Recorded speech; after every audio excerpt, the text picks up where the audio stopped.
Shiva news चॅनलमध्ये आपल्या सर्वांचे सहर्ष स्वागत। चला तर पाहूया आजच्या काही घडामोडी। KSRTC बसची झाडाला धडक, चालकसह अनेक प्रवासी विद्यार्थी जखमी। उत्तर कन्नड जिल्ह्यातील हल्याळ तालुक्यातील कलडगीपासून हल्लीजानाकडे जाणारी KSRTC बस उत्तर कन्नड जिल्ह्यातील हल्याळ तालुक्यातील बानचिगिरी गावानजीक हा बसचा अपघात झाला आहे।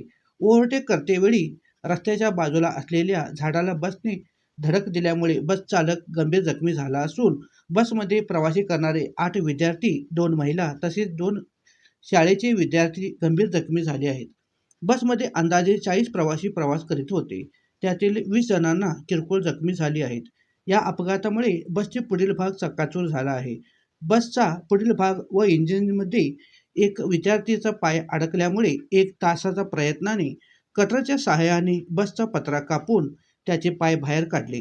इतर प्रवाशांना हल्याळ सरकारी ग्रामीण रुग्णालयात उपचारासाठी दाखल करण्यात आली आहे।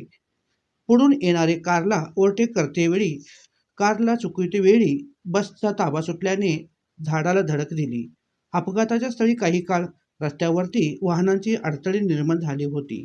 या घटनेची माहिती मिळताच हल्याळ पोलीस स्थानकाचे पोलीस अधिकारी पाहणी करून पुढील तपास करीत आहेत।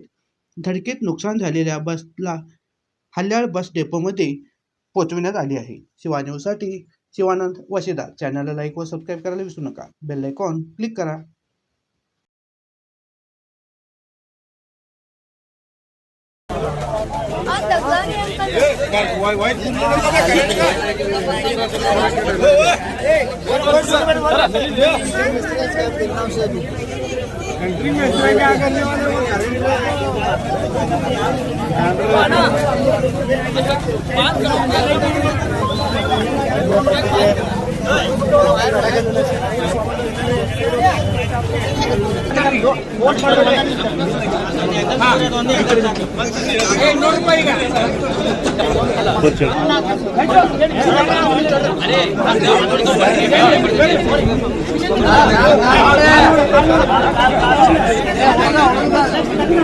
ಕಳೆದ 2 ಗಂಟೆಗಳಿಂದ ಏನು ಈ ಬಸ್ ಆಕ್ಸಿಡೆಂಟ್ನಲ್ಲಿ ಸಿಲುಕಿರುವ ಮಗುವಿನ ರಕ್ಷಣೆ ಮಾಡುವ ಕಾರ್ಯಾಚರಣೆ ನಿರಂತರವಾಗಿ ನಡೆದಿದೆ।